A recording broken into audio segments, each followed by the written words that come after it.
Donc on se rejoint pour la troisième et dernière partie de cette vidéo qui est le changement de lame, puisque vous avez vu qu'on a utilisé une lame différente sur le délignage et sur le tronçonnage, d'accord?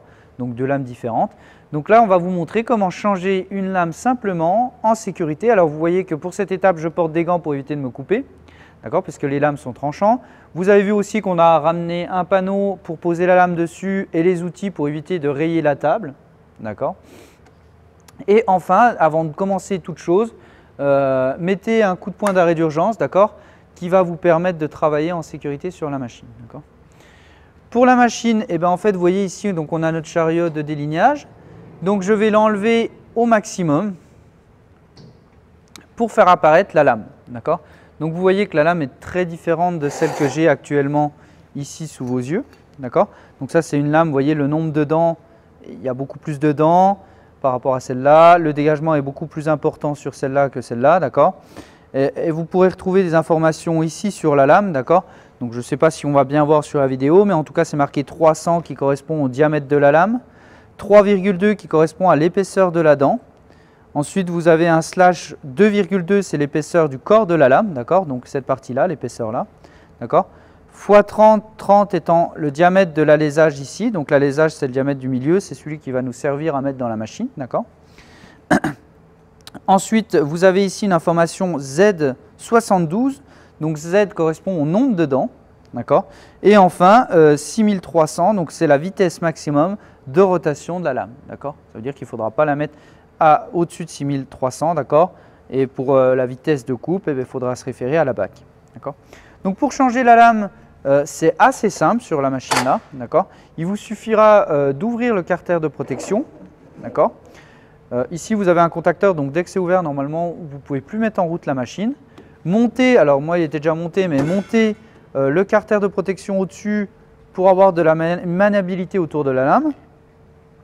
De prendre une clé 6 pans, d'accord.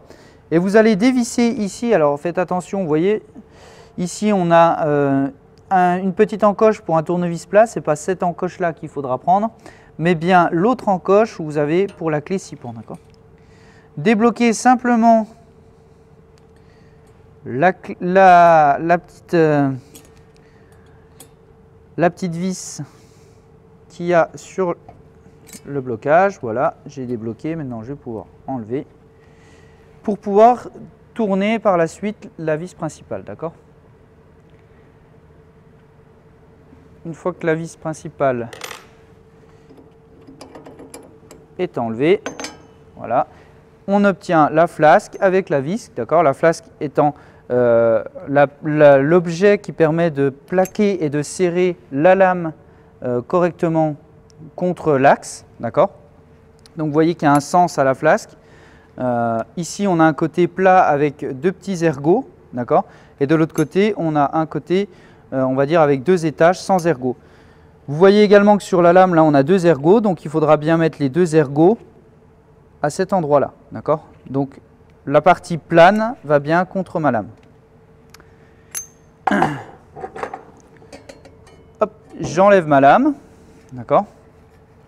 Donc vous voyez la lame qui était présente pour le débit, d'accord. Également, je peux vous montrer une deuxième lame pour le débit. Voilà, donc là, on peut voir donc, la lame qu'on avait, d'accord, qui ne possède pas de limiteur de passe, donc c'est quand même une lame de délignage. Et on a la même lame de délignage avec un limiteur de passe. Donc le limiteur de passe, c'est quoi? Le limiteur de passe, c'est ce que vous voyez derrière la dent, d'accord. Ça évite de trop prendre du copeau, là. On le voit là, ici, d'accord.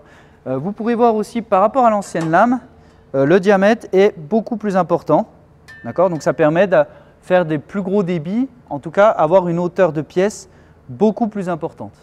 D'accord.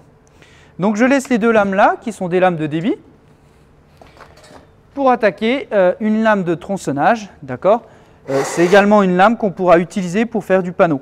D'accord. Donc vous voyez qu'il y a beaucoup plus de dents, ce qui fait que le copeau va être beaucoup plus petit.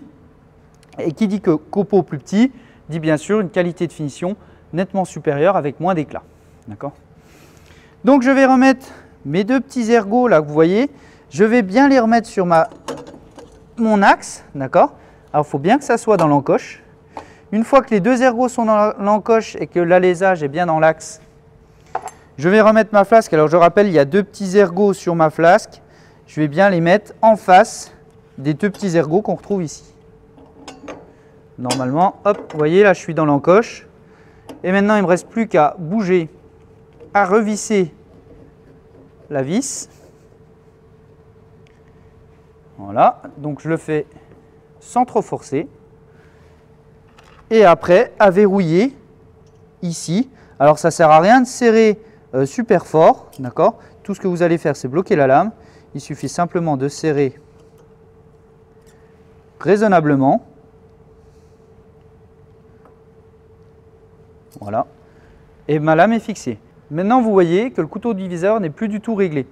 D'accord? C'est-à-dire que là, on a un espace très important entre le couteau diviseur et la lame. Le couteau diviseur, il sert à éviter que le bois se resserre derrière. Il est très important. Il doit être de la même épaisseur que ma lame. D'accord? Donc, si ma lame fait 3 mm d'épais, mon couteau diviseur doit faire 3 mm. D'accord? Et il doit être réglé de 1 à 3 mm ici à la dent.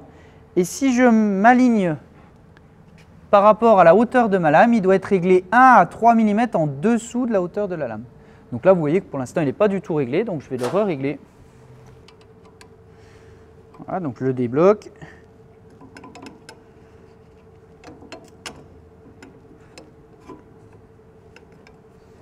Là, on s'aperçoit que le couteau diviseur, il est trop gros, trop important, d'accord? Donc, on va changer ce couteau diviseur. Il suffit simplement de le lever pour le changer, d'accord? Et on va en prendre un adapté à ma lame, c'est-à-dire de diamètre 3,2, d'accord? D'épaisseur 3,2, pardon, et qui est beaucoup plus petit pour un diamètre inférieur à celui qu'on avait précédemment, d'accord? Donc là, je vais commencer juste à le resserrer un petit peu pour qu'il y ait un certain maintien du couteau diviseur, d'accord?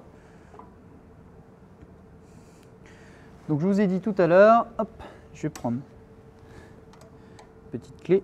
Donc il faut qu'on ait 1 à 3 mm sur la lame ici et par rapport à la hauteur de la lame totale, 1 à 3 mm en dessous pour éviter justement que la lame coince quand on usine, d'accord?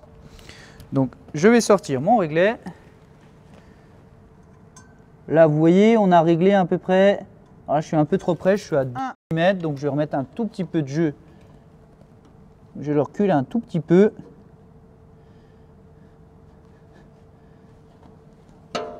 Voilà, maintenant je vais chercher un morceau de bois pour voir la hauteur de la lame.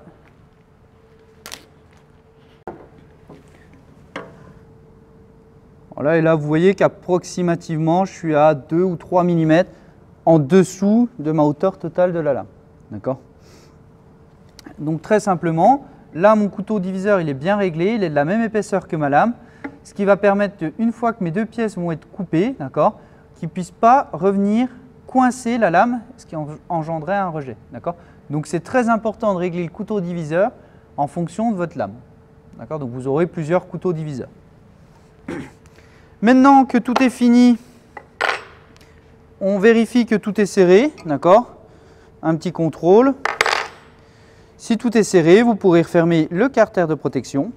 D'accord? Ici. Donc je vous rappelle qu'il y a un contacteur. Maintenant, vu qu'on a changé le diamètre de notre lame, la machine ne le sait pas encore, d'accord? Donc ce qu'on va faire, c'est qu'on va justement lui dire qu'on a changé le diamètre de lame et on va sélectionner la lame en question, d'accord?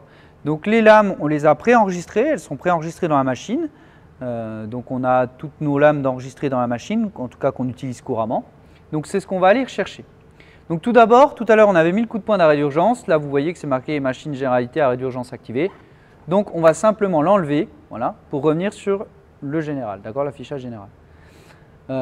Il faut aller dans ici outils, d'accord.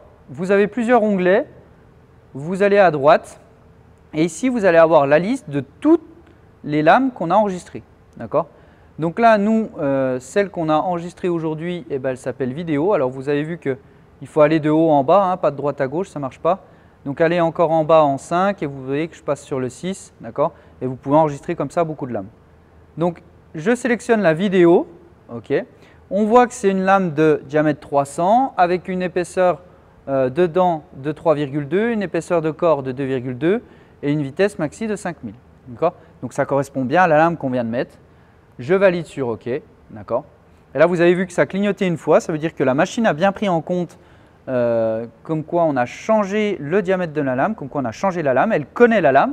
Ce qui fait que maintenant, vous voyez que l'affichage est passé de 50 à 45 parce qu'elle a recalculé en fonction du nouveau diamètre. Maintenant, on est à 45. D'accord. Donc là, vous pouvez toujours contrôler avec une dimension. D'accord. Si vous entrez 40, vous validez. Ici, toujours on clignote, donc ça veut dire qu'on est à moins de 10 cm. Donc il faut laisser le doigt enfoncé. Et voilà. Donc là, on est à 40. Vous pourrez faire une pièce d'essai pour voir si vous êtes bien à 40. D'accord.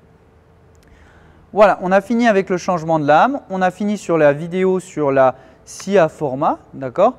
Donc j'espère qu'elle vous a plu. N'oubliez pas, si elle vous a plu, d'aimer la vidéo et de vous abonner à la chaîne si ce n'est pas encore fait, donc Graines de Copeaux, pour me permettre, moi, de m'encourager à faire plus de vidéos dans ce sens-là. D'accord. Et vous, d'avoir, dès qu'il y a une nouvelle machine qui sort, l'actualité de la machine. Voilà, je vous remercie.